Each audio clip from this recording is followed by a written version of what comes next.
अरे भाव क्या है भाई? पत्नी का भाव है आप में, पुत्र का भाव है आप में, पिता का भाव है आप में, है? मेरा का भाव है कि आपकी चप्पल कहाँ है, आपकी पॉकेट में पैसा कितना है, आपका घर कहाँ है, घर कौन सा है, सब पहचानते हैं आप। पैसा नहीं बोल रहा है कि ये भैया ये भैया ये भैया हम 502 रुपया बनी। आप जानते हैं कि 502 रुपया मेरे पॉकेट में है, इसलिए कि आपका पैसा है वो। एक चीज होती है विचार, एक चीज होता है भाव। विचार दिमाग से उठते हैं, थिंकिंग है विचार, थॉट है। यह विचार कि हे शिव आप मेरे गुरु हैं, एक विचार है ये। लेकिन देखिए वाक्य में हे शिव आप मेरे गुरु हैं, ये मेरा आपका छिप रहा है। जहां मेरा सामने आया कि मेरे गुरु हैं, तब फिक्र हो जाएगी कि मेरी चप्पल कहां है, मेरा महादेव कहां है।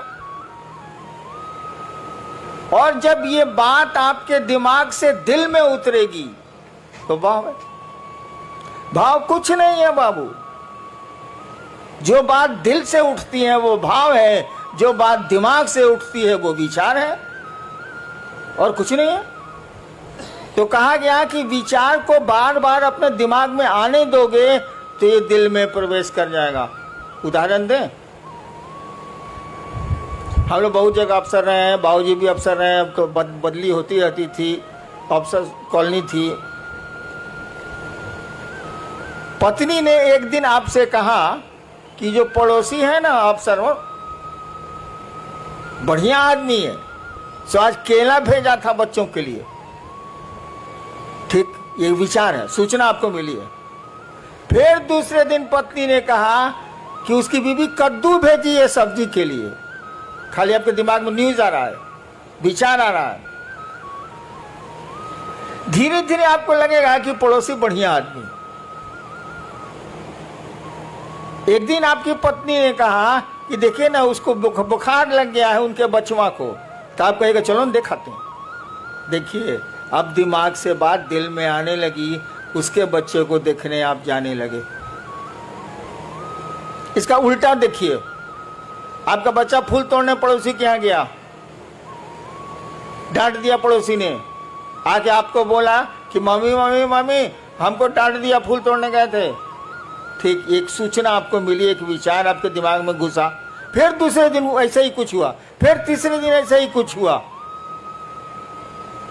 5 दिन के बाद आपको मालूम हुआ कि वो स्कूटर से जा रहा था, उलट गई स्कूटर, टांग टूट गया। आपको कहा ठीक हुआ साले को, ठीक हुआ साले। देखिए अब दिमाग से, अखबार का न्यूज़ नहीं है ये, अखबार में रोज एक्सीडेंट होता रहता है, आप कहाँ कुछ सोचते हैं। यानी आपके दिल में बात आ गई, अब ये दुश्मनी का भाव पैदा हो रहा है। वहाँ दोस्ती का भाव पैदा हो रहा था, यहाँ दुश्मनी का भाव पैदा हो रहा है। तो भाव कुछ नहीं है, जो बात दिल से उठती है वो भाव है। शिव मेरे गुरु हैं, ये बात अगर दिल से उठती है तो ये भाव है, अगर दिमाग से उठती है तो ये विचार है। जब तक भाव में नहीं जाएगी ये बात, कहा ही जाता है कि आध्यात्म की किसी भी गाड़ी का पेट्रोल भाव होता। शास्त्र हमारे कहते ही हैं भावेन लभते देवता भावेन देव दर्शनम।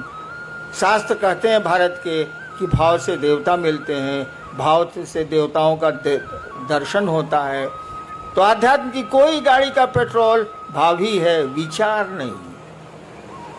शिव मेरे गुरु हैं, ये विचार रिजल्ट नहीं देगा, लेकिन जब मन में बैठ जाएगी बात कि शिव मेरे गुरु हैं, मेरा गुरु है, वो रिजल्ट आने लगेगा। नेक्स्ट जिज्ञासा नहीं है, एक निवेदन है। मध्य प्रदेश से रीवा से भाई अशोक आप लिख रहे हैं कि आज 3 साल से रीवा वो सिद्धि जिला में महादेव का काम हम लोग कर रहे हैं। एक तरफ से शिव को गुरु मान रहे हैं और एक तरफ से लोग छोड़ रहे हैं। हम लोग आशीर्वाद लेने आए हैं कि रीवा वो सिद्धि में महादेव का काम बढ़े। साहब आशीर्वाद। एक तरफ से लोग मान रहे हैं, एक तरफ से छोड़ रहे हैं। मैं महादेव का काम 40 साल से कर रहा हूँ, महादेव कराना है, हम कल करेंगे। कितने आए कितने गए। अंग्रेजी में एक कविता है, मेन में come and may go, main मे गो, लोग आते हैं जाते हैं, but I go on for ever, मैं जाता हूं तो हमेशा के लिए जाता हूं। तो किसकी चिंता करोगे, कौन आया कौन गया। महादेव की दया जिस पर हुई वो रहेगा। हैं लोग कि नहीं मेरे साथ। मैं इनका विद्यार्थी था कॉलेज का 67 में, यही मंडल जी पढ़ रहे हैं जिज्ञासा।